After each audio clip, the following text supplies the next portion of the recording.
Hello from me, Jonathan Wills, in the studio, and Becky Jago in Suffolk. The Anglia number crunch is tonight live at the Crown Pools in Ipswich. The spending cuts have already hit defence. Council services are next. What will be hit? Could it be leisure facilities like this? More from us later. We'll have the rest of the day's news and more results from our exclusive Anglia Tonight opinion poll revealing how you think the cuts will really affect you. But first, how today's cuts will affect our armed forces. The Prime Minister announced in Parliament £1.2 billion of savings over the next 10 years. One of the biggest casualties is the RAF. All of Britain's Harrier jump jets are set to go. Well, that's put the future of the Harrier Air Base at RAF Wittering in Cambridgeshire in doubt. The future of the Tornado ground attack aircraft, well, that's less clear. But the indications tonight are that the Tornado base at RAF Marham in Norfolk is likely to remain operational for now.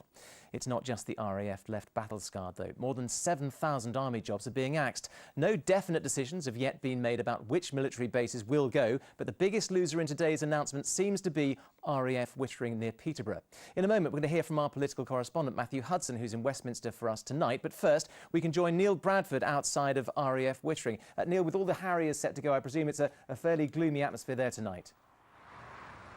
Yes, today's Defence Review has confirmed the worst fears of people here that the Harrier jump jet is to be retired as early as next year. That's in stark contrast to RAF Marham in Norfolk, where the Tornado will continue to fly.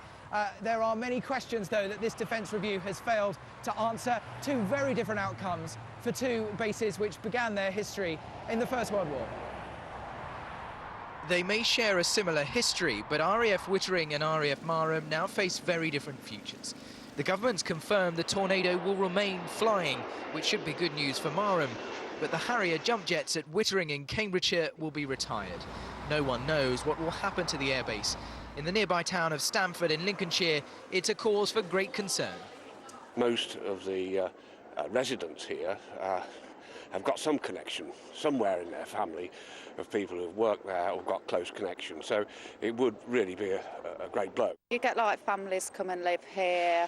I know people who work here as well from those families, so it would be a big disruption. They employ people around here, and of course once they're employed by the Ministry of Defence, then it's a knock-on effect on the services in town. So if it closes, well, it just means something else lost.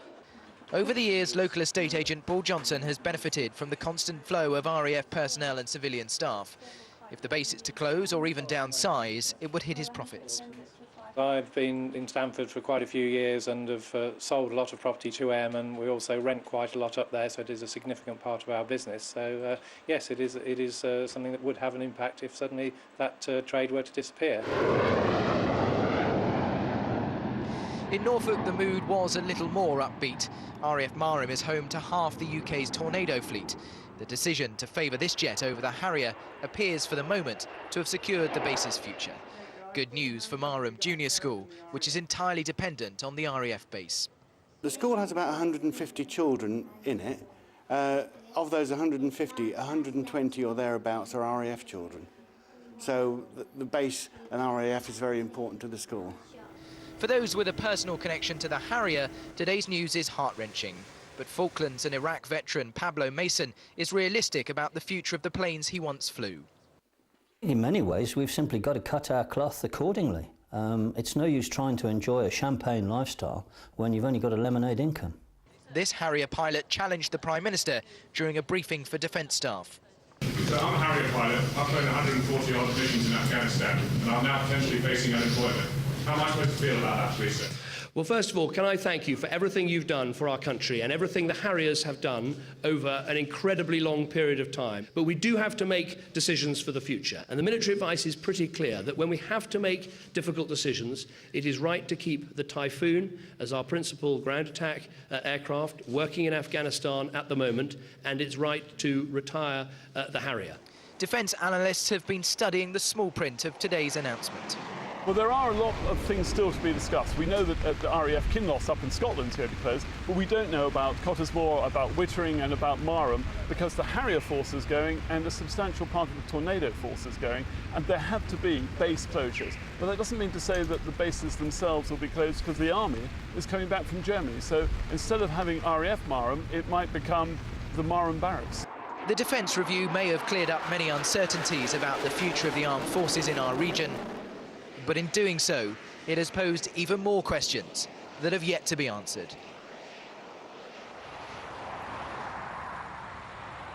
Well, the big question here is what will happen to this base now? The Defence Review suggested that 3 RAF bases would have to close. There's wild speculation that 2 of them in Scotland. That would leave 1 other. And you may assume, because the Harrier is to be retired next year, that RAF Wittering could well be that base. But there is 2 squadron military transport based here, a logistics division that may well continue. And as we heard in my report there are troops returning from Germany, and this may well become an army barracks. All of those questions, of course, will be answered in time, but until then, there's yet more uncertainty for the people of Peterborough and the nearby town of Stamford.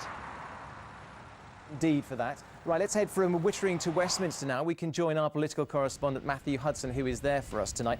Matt, we were expecting to get plenty of answers today. We didn't get all of them, did we?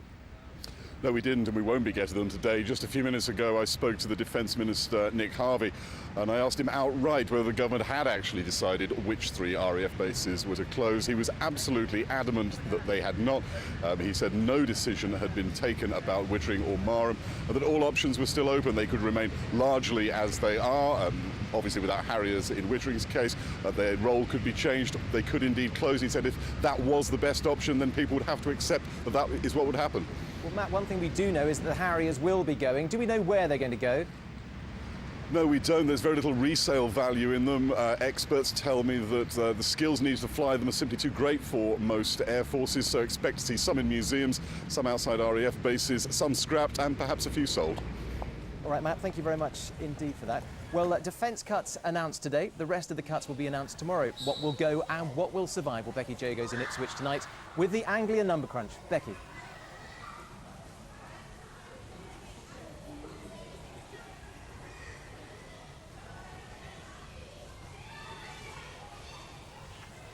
Sorry about that. We will try and get in touch with our number crunch team extremely shortly. What I can tell you, though, is that council services, of course, they are under the spotlight in the spending review, and we'll be trying to get back, as I say, to Ipswich as soon as we can. So then, what sort of services should councils around the region actually be providing, and will those services survive the cuts? That is the big question. With the government saying it'll protect and even increase budgets for schools, will that put even more pressure on all the other services as well? Plus, what is, of course, the idea behind the big society, and will that fill any gaps? Well, Malcolm Robertson can tell all. The village of Debenham was probably just what David Cameron had in mind with his concept of the big society. Small in size, big on spirit. Where a group of willing volunteers run the Debenham Project, a real lifeline for families in the local area.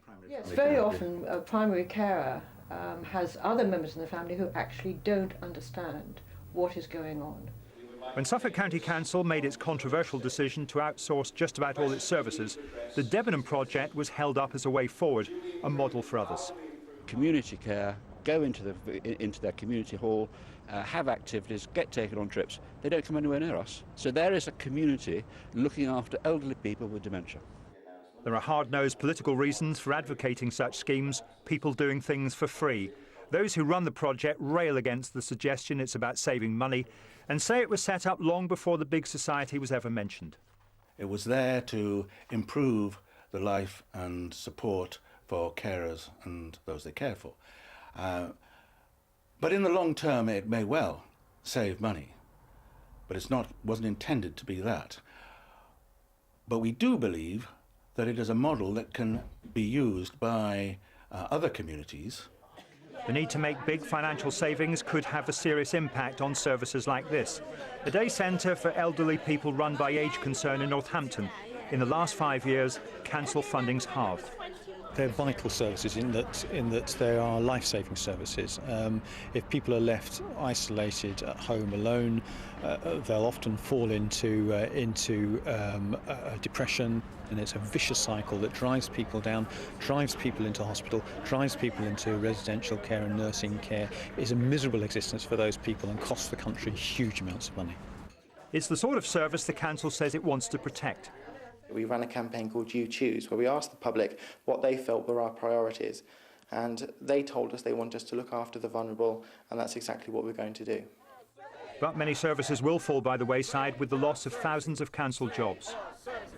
There's bound to be a lot of national interest in Suffolk, not just because of the County Council's radical decision to offload its services, but because for the first time in this country there are plans to merge 2 district councils into one large one. Labour and Mid-Suffolk would join forces by 2013 with joint savings of almost £6 million. More than 20% of staff could lose their jobs. A referendum would be held in both council districts next May.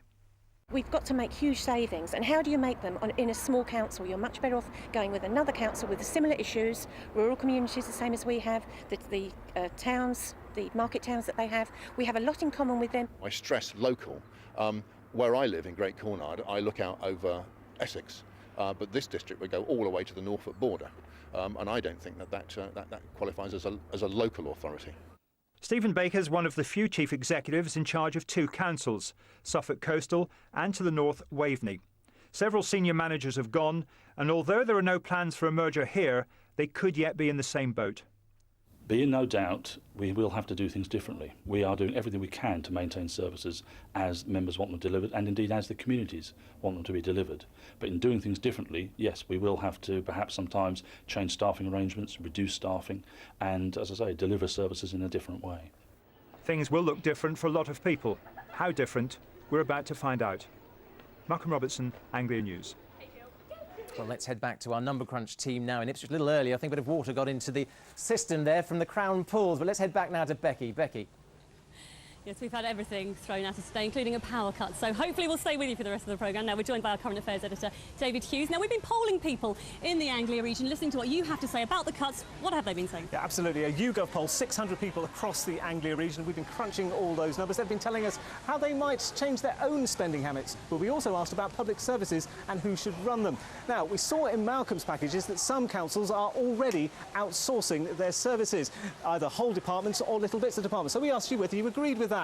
And in our poll, well, 50% of us, half the people said yes, they do. But a significant minority, 35%, over a third, said no, they shouldn't. So, which services should be council run and which could be farmed out?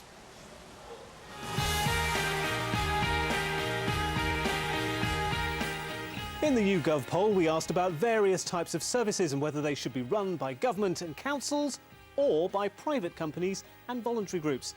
Now, the overwhelming majority of people in our poll wanted schools, rubbish collections, care of the elderly and social housing run by the government or councils. When it came to public transport, interestingly, more than half the people thought it would be better run by the government or councils, even though, and in the main, that's currently a private service. Now, people were split on whether swimming pools and leisure centres should be council-run or in the private or voluntary sector, and there was a similar split over the provision of child daycare. Of the services we asked about in the poll, the only one a majority thought would be better run in the private or voluntary sector was arts centres and theatres.